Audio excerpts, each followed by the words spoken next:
Hello and welcome to the 18th tutorial on how to program in Gscript2. In this tutorial I'm going to show you about a new command called onWall. So in this tutorial I'm going to be using a weapon, but you can also use this command in a NPC. So let's add client side and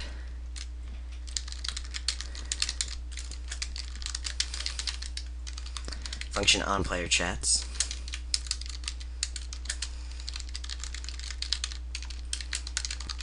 If the player says the word mouse, then this is what's going to happen. It's going to go to the function called onTimeout, which we're going to add here.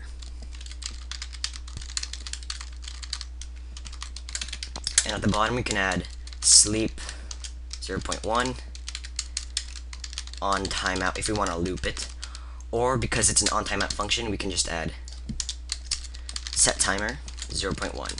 Set timer will always go to the function on timeout if it exists after how many seconds is in here. Okay, so in it let's add if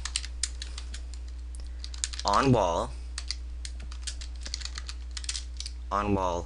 mouse x mouse y, then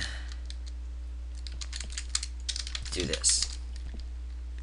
Player.chat is equal to on a blocking tile.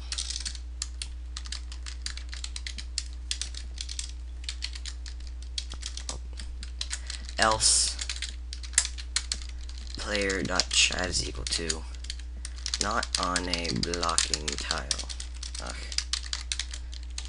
Okay, so I'm going to save this. Now, since I have the weapon already, I'm just going to type mouse, and it's just going to say not on a blocking tile. But I'm going to add a tile in a second. Like, let's say, a bush. Bush is block, right? So when I put my mouse on it, it's going to say on a blocking tile. And when I take it off, it's not on a blocking tile. Blocking tiles are tiles that you can't walk through on whatever tile set you're using.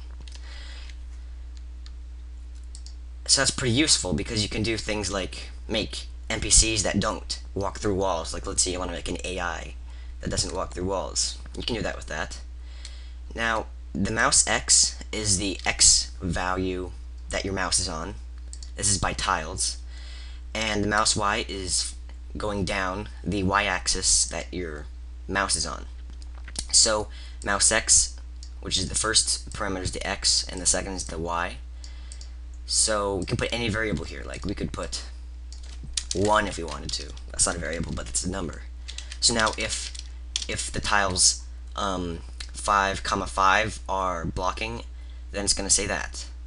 Or if it's not, then it's going to say this. But since we know that it's not blocking, it's just going to say that. Anyway, we're just going to put mouse. We can we can also put something like this: player x, player.y.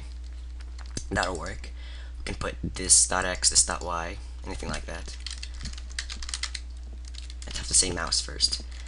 And since, you know, the player's x and y is actually at the top left corner of them, so technically you're on the tile. If we want to take that away, you know, make it so it's the center of the player, we would add plus 1.5 and plus 1.5 after them.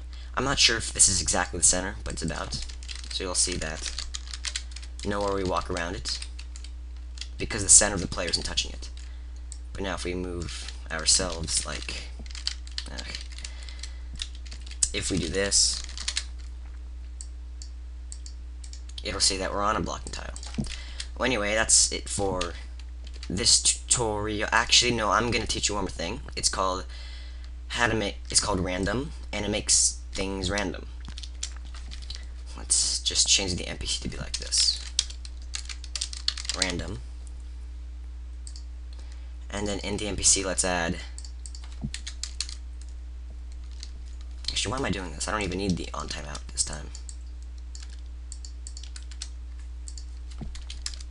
Let's add this dot is random, a new variable is equal to int random 0, 9. So then player.chat is equal to this is random.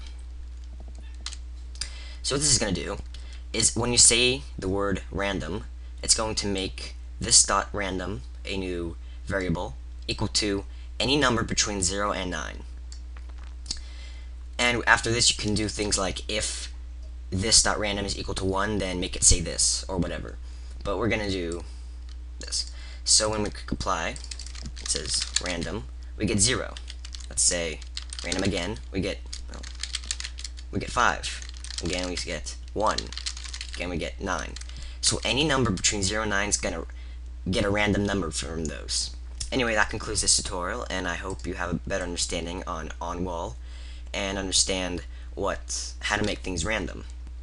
Anyway, that's it for this tutorial, and I'll see you later.